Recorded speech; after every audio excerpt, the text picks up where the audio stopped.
Hello, good afternoon, everybody. I'm here to present you the rotorcraft safety roadmap status and what that has been the highlight of 2020, which has been quite a bumpy year for all over the place, or all over the world, and for everybody. But first of all, I would like to express our condolences to the families and friends, and also the entire rotorcraft community for the accident, the terrible accident which occurred yesterday. We are all part of that, and this is why we put safety as a paramount of importance. I would like to give you a general update of the roadmap, as well as then a deep dive on each stream that we've done. And lastly, I will touch base about the VTOL publications to enable maybe part of the future of the rotorcraft community, the eVTOL within the European airspace. But obviously, the helicopter community has been instrumental, as said by Jesper and Peter, during the COVID-19 crisis. It has delivered the services that were needed all across Europe, all across the world, in a timely and very adaptable manner. I would like to thank you all stakeholders for that, from operators, NAs, technicians, OEMs, but also from EASA. It has been really instrumental to work all together to make this year, I won't say a success, but at least achieving the goals we were all looking at in the short term. Speaking about the COVID-19, I would like to point out that the actions the agency has taken all over the year, starting from the pandemic, to tackle as much as we can and to support all the community as much as we can. We've published a number of guidance, safety information bulletin, notification, general information, safety directives, trying to minimize the impact in the aviation community. And you can see on this slide a number of actions that has been really taken. We have, for instance, and it has been mentioned by Jesper earlier on, approved design change related to cabin conversions, to cargo or to medical evacuations, free of charge during the whole pandemic. We published several policies, some of them targeting operations, some of them targeting certification, for instance, on remote witnessing, enabling the work to be carried on in a seamless manner, or almost seamless manner. We also published a number of safety information bulletins, guidances, practical scenarios to help product design certification, but also operators to make sure they were tackling the challenges ahead. We have also issued a number of exemptions for national competent authorities, updating safety directives, and very recently, you may have seen already on our website, we have published the use of tracking devices for supporting the vaccine transportation, which hopefully will take place very soon all across Europe. Some NAs have already started, but it will widespread very quickly. This has opened up a number of new health-related activities within our agency, and it has been very challenging, but at least also rewarding with the results we are heading towards. Lastly, we are also looking at the return to normal operations, and we are working on a passenger locator form, European-wide, to enable safe return to operations, widespread, and the return to normal operations for everybody. That's a good point. Return to normal operations, what does it mean? Coming back to the level of flights we were used to see in 2019 and before, and for doing that, we need some conditions. Conditions were first to have helicopters ready to tackle the short terms with transportation means, free of charge, as I already said, guidance to cabin installation, but also making pilots return safely to flying. It's not something which is easy when you're not flown for a long time to get back into the aircraft or the helicopter. Looking at that, we've published a number of videos on our website thanks to our safety promotion teams. But we have not stopped the usual work. I would say the world was still turning, and we needed to go hand in hand with OEMs to certify major projects. And 2020, even though it has been very challenging, doing a number of WebExes, webinars and stuff like that, with the famous, I would say our infamous video, "You're on mute, please, we are not hearing you." We've managed to certify the H160 helicopter, a complete new type certificate from Airbus Helicopter, but also certify the BK117D3, quite a long-waited helicopter in the market with a flight-baited rotor, enhancing safety but also comfort for operators, and also certify the new engine on the AW189 with the AW189K version. All of that with regular work, and you'll see on the statistics that we've not been lazy this year, because the trend in rotorcraft has been fairly strange compared, at least opposite, what was on other product lines. For instance, like, as a hint, we've had plus 35% of major changes, plus 23% of STCs application, and 29% of major change to STCs. Overall, in 2020, we have plus 3% open projects, and even though we have a flight hour, I would say, reduction of 15%, we can say and see that the rotorcraft sector resisted the crisis better. And it shows also that within a crisis, rotorcraft helicopters operations are deeply needed by the societies. However, we'll need to evaluate the trend and see how 2021 will look like, because we have to reckon that probably the number of orders for OEM will be at least challenging, if not a bit down compared to what was used in the past. Let's see what's the safety roadmap implementation now, and have a bit of a deep dive. As a bit of reminder, I would like to restate what was the vision of the rotorcraft safety roadmap. The vision was achieve a significant safety improvement of the rotorcraft with a growing and evolving aviation industry. This is paramount of importance to be able to be flexible, to welcome also new technologies within our industry, to make sure we are paving the way for a sustainable growth in the industry. The strategic objectives were broken down in 3 parts. The first one was to improve the overall rotorcraft safety by 50% within the next 10 years, to make positive and visible changes to the rotorcraft safety trends within the next 5 years, and the entire environment also, I would say, and to find performance-based and proportionate solutions. As a recap also, the rotorcraft safety roadmap was endorsed in December 2018 by the EASA Rotorcraft Safety Committee. We have also gathered a number of recommendations with a significant communication part also, and actions not only for EASA but for a whole set of stakeholders. This report has been published and has been, I would say, adapted into a project plan. It is completely horizontal projects with implementation recommendation broken down in actions and in work streams.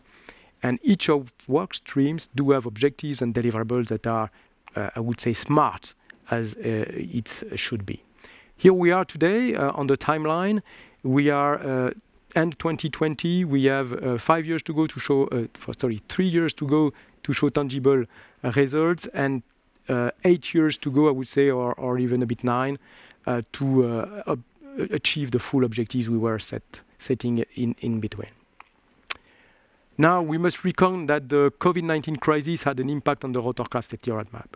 We had to prioritize the actions towards supporting industry on the very short term. This has been quite a challenge, and obviously we had to rebalance resources. Cancellation of all international activities and workshops has been also a hint on the communication side. We had to redirect some resources in the rulemaking to support exemptions and facilitate the continuity of operations during the crisis. This has had an impact we cannot negate, and it's now translated into the new EPAS and some of the rulemaking tasks delayed. We are also going to support extensively the return to normal operation projects within the agency, and we'll need to evaluate what are the long to medium terms impact of the helicopter operations. Having said that, we have not done nothing. We have, on the contrary, tried to figure out what could be advanced and worked upon during this crisis. The first work stream we tackled was the design side. And we've launched a helicopter safety technology survey. It was a joint survey with the EHST, the International Helicopter Safety Team. All in all, we received more than 1,300 answers, which is a significant achievement looking at how the community, small the community, I would say, is, and the usual response rates we have for such a survey. The results are available online and are providing inputs for the work stream on design. This is very valuable for us. Thank you for your contributions. We have also engaged with major OEM to develop on a voluntary basis product improvements. We have asked them to develop product safety improvement roadmap on each and every model. We are also working on net safety benefit, and I will come on that a bit later on. I would like to give you an example that is striking on the Squirrel and the work that EASA team and Airbus helicopter team has been doing. We have approved all the configuration for fuel tank crash resistant devices, either in forward fit or in retrofit. All models are now covered, including the legacy fleets. We have done a second source of bladder for certification, increasing the rate of productions. We have also embedded an engine overspeed protection system on the Ariel 2D and 2B1 with SIB to try to promote installation, even though we have a program to have a retrofit of the fleet. We have also, together with Airbus Helicopter, certified, I would say, seats, aft pass 6, compliant with 27562 crashworthiness seats, and also the same for the pilots. On the hydraulic systems, we have improved the hydraulic training and issued a SIB.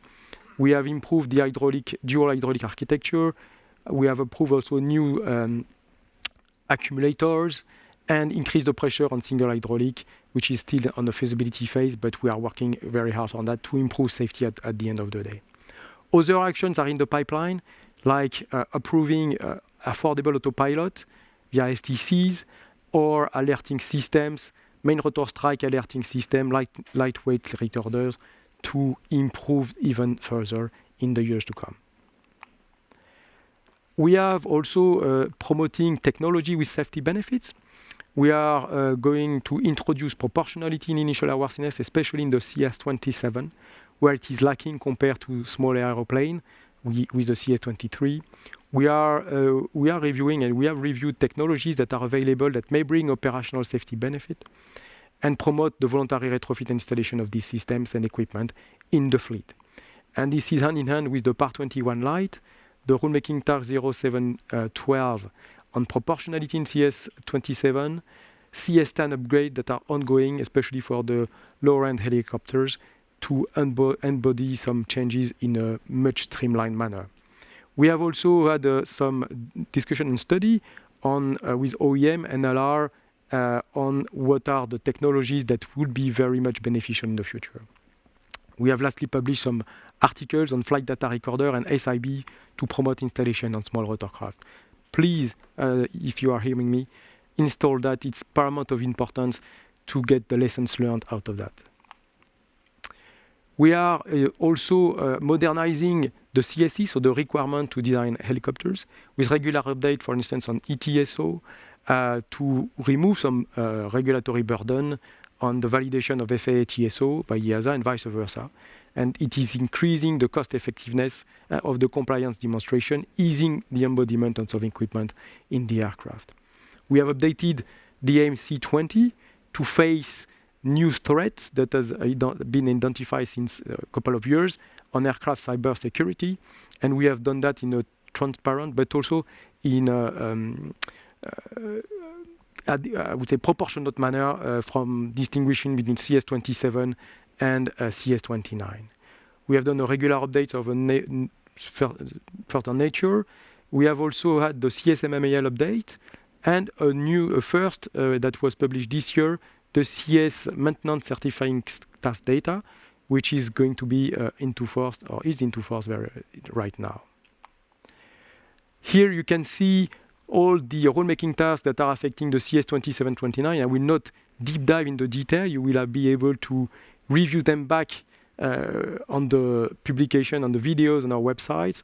But I would just to highlight a couple of rulemaking tasks. The first one is that we've merged two rulemaking tasks for the regular update of the CS-27-29 to have better visibility, but also streamline the process, reduce the administrative burdens. We are going to publish soon the recorder installation as well as human factor in rotorcraft. That's quite significant steps. And we have cancelled one rulemaking task compared to last year, which was planned. It's the pilot compartment view. This has been cancelled because the cost-benefit, safety-benefit analysis was not very good, and the industry was not in favor of that because the cost versus benefit is low. So we decided to cancel and to focus on other aspects. On the CS29, we are working on the FCOM, which is something which is already on a voluntary basis done for offshore operations, but we would like to open up to other kind of operation and helicopter. Oil monitoring within the gearbox, which is paramount of importance, and we all know that, as well as burst strikes are coming in. We have also quite a number of stream, I would say, in the Part 26, so retroactive requirement, on helicopter ditching, on also occupant survivability. We have a slight delay, but mostly we will probably look at retrofit with fuel tank crashworthy systems. Also on the oil monitoring, we are looking at some retrofitting options as well as burst strikes. All of that will be supported obviously by cost safety benefits analysis, and you will be part obviously of the discussion when defining the future requirements.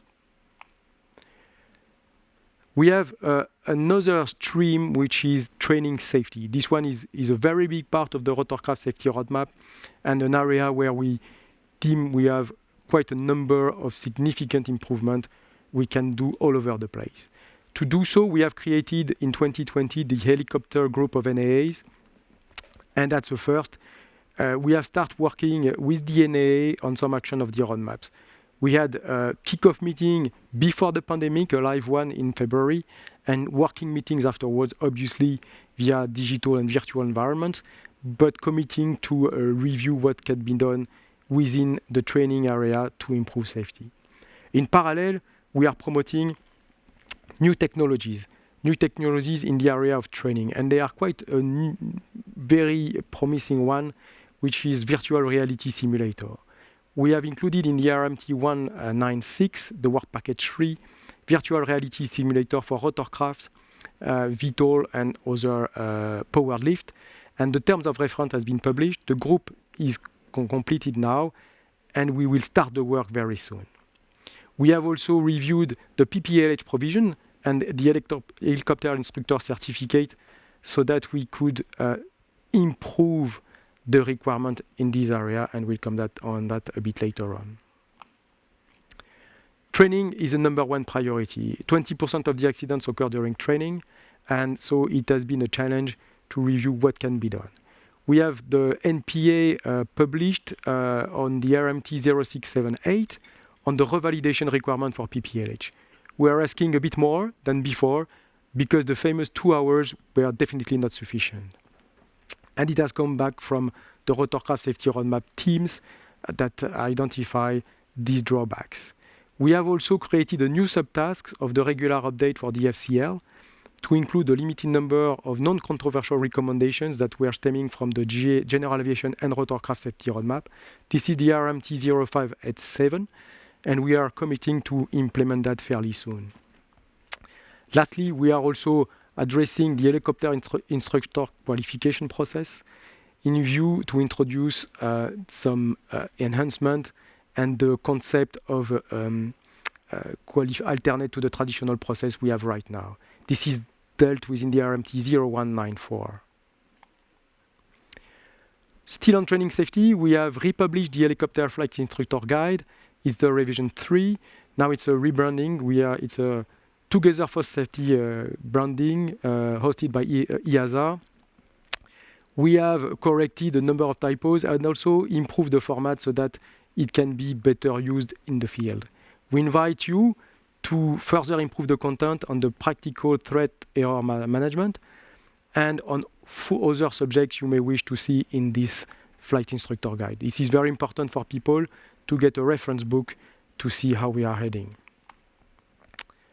We have also a work stream on safety rating, so how to promote safety, and one of the ideas was safety ratings. It's a concept that has been introduced already successfully in some other industries, and we have had several discussions, even though I must say in 2020 the pandemic halted a bit the concept implementation further. We had initial discussion with industry. We know also that in some industry like offshore, it is something that is very much looked at, and we are trying to team up to define a concept that would work for everybody. Now there is a question mark, is do we extend to environmental criteria also? This is quite relevant in the 2020, I would say, context, where we've seen a lot of aviation bashing, including on environmental aspects. Maybe that's something we will need to work with all of you to see how we can sneak these criteria into a safety rating or a rating to be able for operators and end users to take the right decision on which services to purchase. We have also a work stream on training devices and simulators, and it is to facilitate and promote the development of new and innovative, but also cost-effective training devices. One of the outcome of the rotorcraft safety roadmap was the identification of accident during the training environment, because there is no simulator for low-end helicopters. And we are developing the regulatory framework for initial, but also recurrent pilot training to be adapted to these new devices. And we have concluded, I would say, an innovation partnership contract with VR Motion, a simulator provider. The simulator is in-house in EASA. Unfortunately, we had a strong impact of the COVID crisis, not enabling people to assess with a number of pilots the potential of these training devices, but we are committed to pursue in 2021 and see how we can make the link between this training device and the training needs. And at the end of the day, how we can take credit of that. This is quite an important aspect. We have also a work stream on safety promotion with our safety promotion colleagues.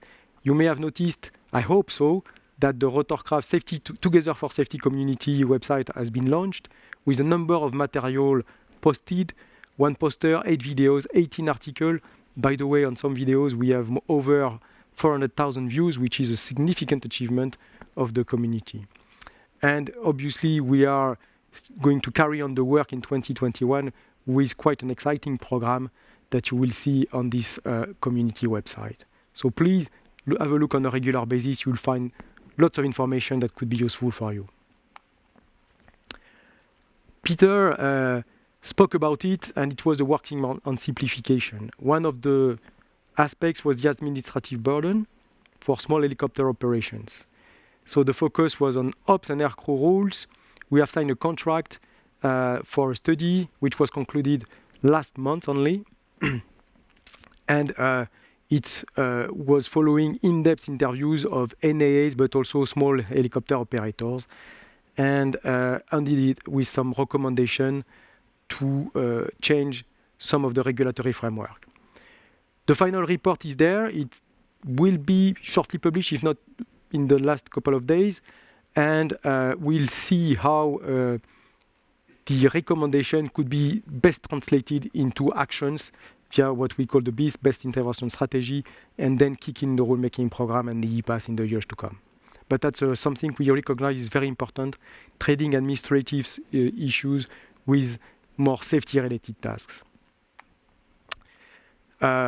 We have reviewed the possibility to finance at European level some of the enhancement. Unfortunately, I must say, we have published a paper, but it has not been very successful so far. It seems that the mechanism of European funding is not very much adapted to this kind of financing, but we are committed also to work on finding solutions in the years to come to see how we can still achieve the objective that was defined in the roadmap. I must also mention that the SMS manual for small helicopter operator is going to come soon, simplifying the implementation on the SMS requirements. Still in the frame, we have also of simplification helicopter all-weather operations. And the objective is to enable helicopter onshore IFR. And to do so, the rulemaking is now increasing the number of accessible alternates, the use of GNSS at destination and alternate destinations, ensure that the IFR operating minima and planning match the capability of the helicopter and are below the standard VFR minima. We are reducing the VFR minima on a hybrid VFR flights with point in space, trying to avoid the prohibition of IFR approaches to non-aerodrome, which is an important step for helicopter operator, and providing additional flexibility for helicopter IFR. We cover also the use of NVIS, the use of EFVS, and the modernization of offshore approaches and coastal aerodrome updates. So please have a look. It's quite interesting for you and could be interesting to implement on your operations. We are also doing some work on the training and checking, enabling multi-pilot operations for single pilot certified helicopters on a voluntary basis, simplifying the operations on more than one type or variant of helicopter, single engine piston and single engine turbine groups of types are created, and the maximum number of types become 3 types or group of types, which should maximize your flexibility within your operations. On the CATs, we are updating the checking scheme, CRM assessment, and increases the use of simulators. We extend the use of CAT alleviation to non-CAT, including on circular flights, reducing and simplifying the requirements you have to fulfill. We are also simplifying the aerodrome knowledge requirement on a DVFR operation, introducing a new training and checking devices for SPO, new MC and guidance material for non-commercial operation.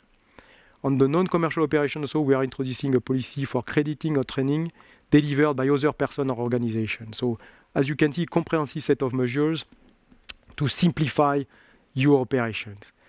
And also we are simplifying the IFR flight and the rating with the merge of the single engine and multiple engine instrument rules into a single one, and crediting FSTD hours, certain, not all, but to the IFR experience. Lastly, we are also implementing the Part 21 Lite. Here is an overview. I will not deep dive into the details, but as a key principle, the authority involvement is reduced and is made proportionate to the risks. Scope of the Part 21 Lite is limited to low-risk products and primarily intended for sport and recreational use. And the obligation for an organization approval is removed. It will be a declaration. And it's a product-focused approach of oversight, having the aim to be less bureaucratic, less administrative. Totally in line with what the Rotorcraft Safety Roadmap was asking for, especially for the low-end helicopter. So you have a stepped scope, I would say, on the lowest risk, which is the Subpart C, where you have a declared aircraft, and it is limited to airplane, and limited the risks. Subpart B, still aircraft certified, but in a much streamlined manner. And this time we have included the rotorcraft with a max takeoff weight of 1.2 tons or less, and with a configuration of maximum 4 persons. We have also included gyroplanes in this category, enabling adapted process within the Part 21 and streamlined processes, simplified one. The status of the Part 21 line, we are finalizing the focus consultations, and the next step is aviary body consultation in the Q1 next year. Then it will be translated into an opinion, and at the end of the day, hopefully, fully into force later on.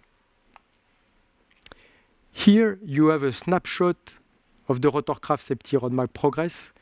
As you can see, and a partial one, obviously, it will be maybe the recap of the session on the streams.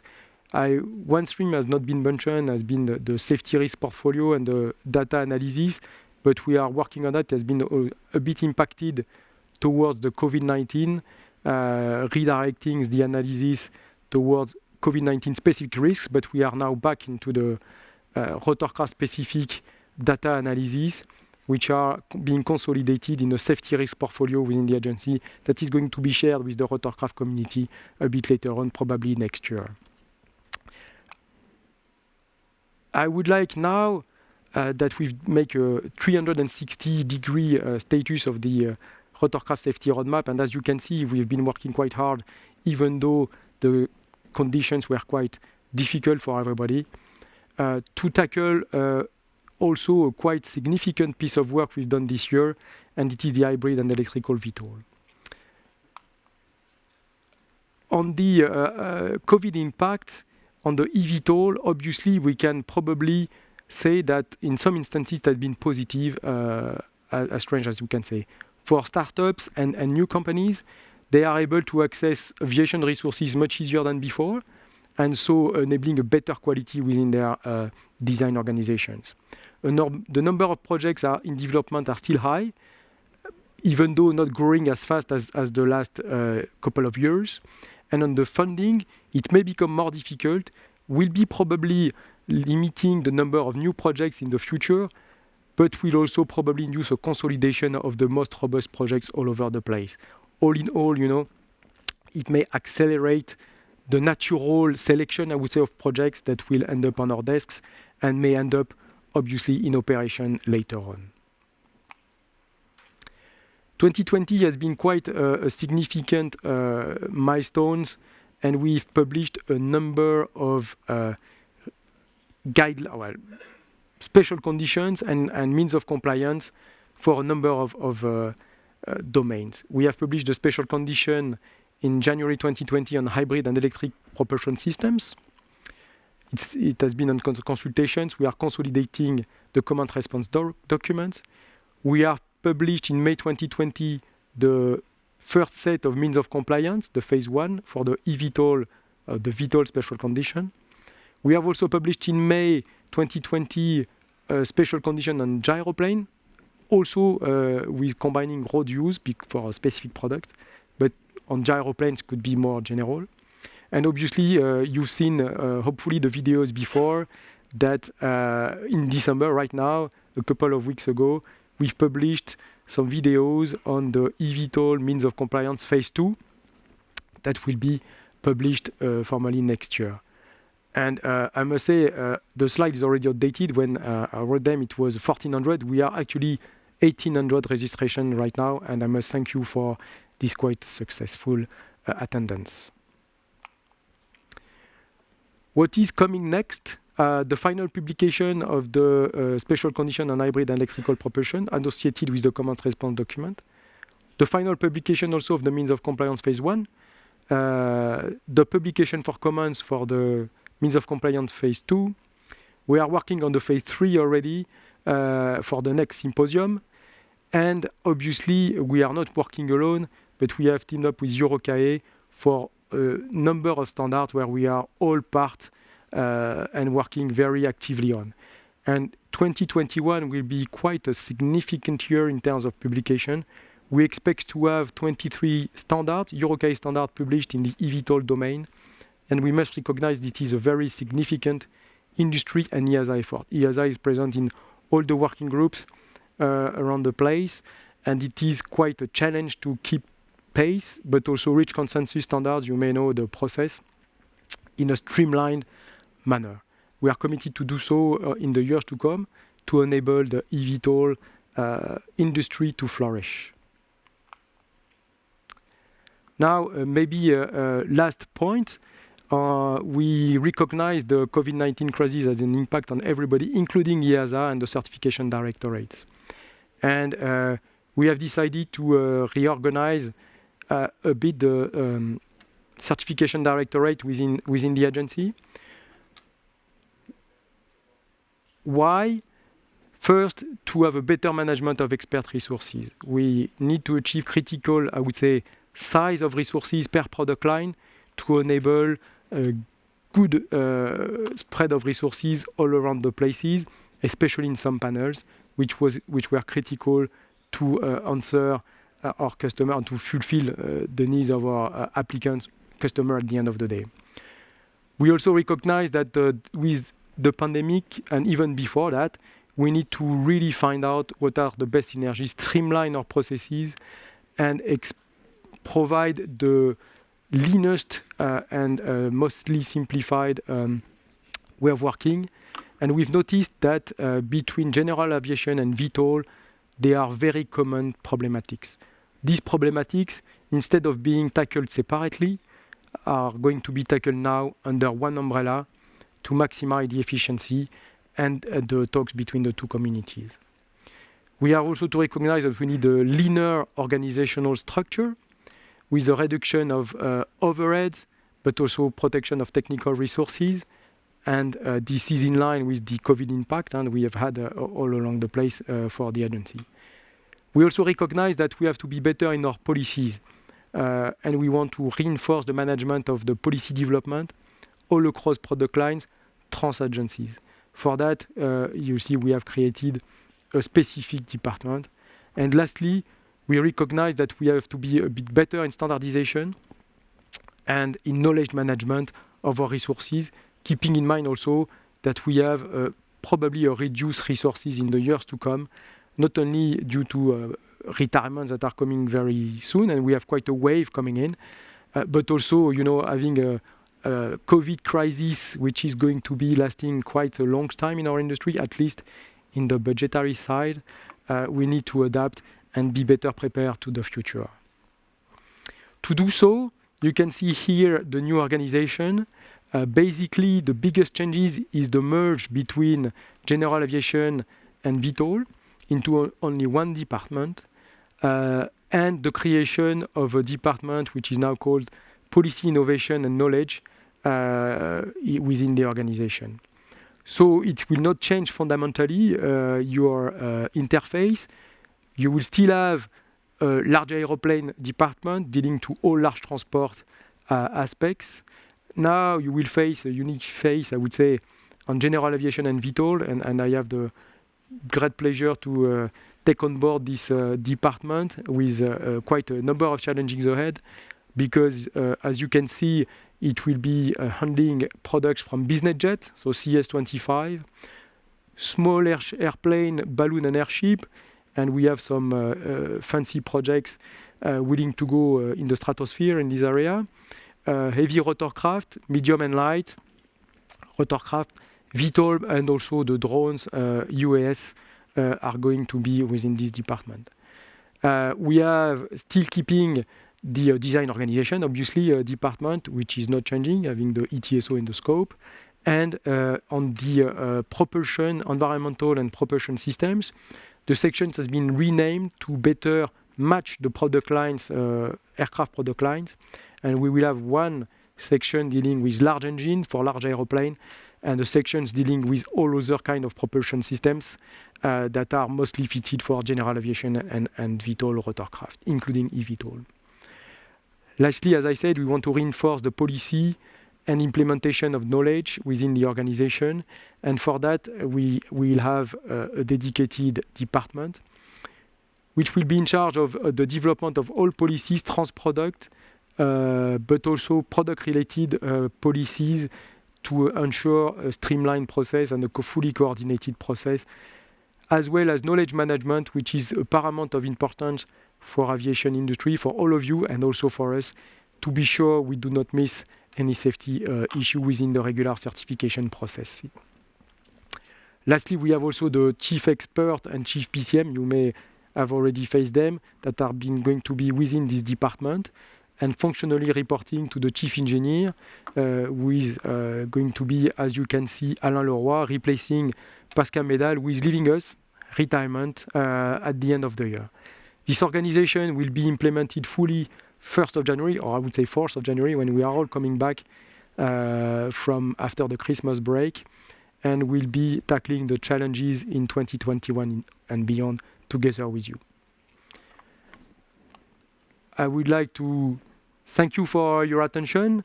I would like also to take this opportunity to wish you all the best for the end of the year, a very nice Christmas break, and a lot of rest.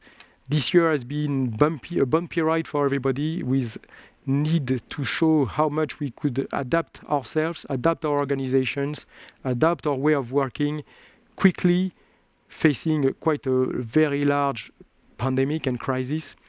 We need to have a lot of energy to tackle the challenges ahead. 2021 and beyond will be very much bumpy, but I'm sure we will tackle all of these challenges all together, and we will succeed at the end of the day to ensure a safe, sustainable, and quite growing aviation industry. Thank you very much.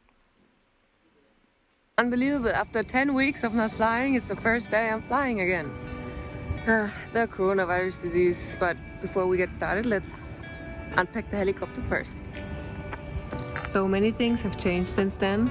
And EASA asked me if I can have a think about what are the most important things we have to be aware of getting back in our routine or back to flying again. So helicopters unpacked, almost done. So in the first section, hygienic safety, there are easy main things which you have to be aware of. Keep at least 1.5 meter distance between yourself and your opposite. And the next thing is environmental cleaning. Make sure to clean before and after the flight, your headset, your tablet, what you're using, your flight controls, just to be aware of that no coronavirus diseases in the cockpit. The last thing is masks. I know flying with masks can be a challenge, but safety first. Second thing is investing more time into planning. I'm not going to tell you what you have to plan, how to plan. I'm just telling you pilots are not in their routine anymore, especially pilots with little experience. And therefore, just invest a little bit of more time. Go through an ATC radio communication book or through airspace structures just to get into their routine back again. And you don't want to be distracted in flight, being over-challenged, being distracted, just trying to remember any limits. And the last thing is flight training. To ensure all this, pilots could take a 30-minute training with their flight instructor to get their confidence and the routine back. You can invest this time in basic exercises, emergencies. So in the commercial air transport sector, pilots need to do every 6 months a recurrent training. Therefore, doing a recurrent training or an exercise with your flight instructor now the perfect time for everyone. And now, since I talked to you too much, let's get this helicopter started and start flying. Stay safe, everyone. And again, just invest a little bit of more time. Stay healthy.